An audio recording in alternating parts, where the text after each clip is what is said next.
potato wedges, and then buffalo tenders and then chicken tenders. I think I've had them already. Won't go over the glaze. Anyway, damn, here at racetrack. Whoops. Gotta skip over the map. So I'm just gonna review both.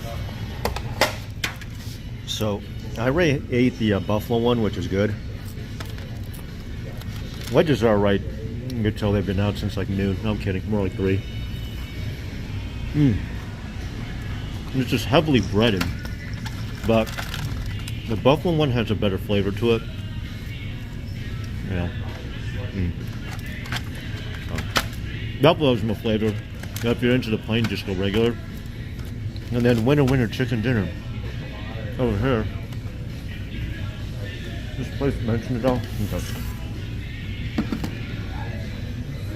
There you go. Over at Racetrack, people. Alright. Have a good night.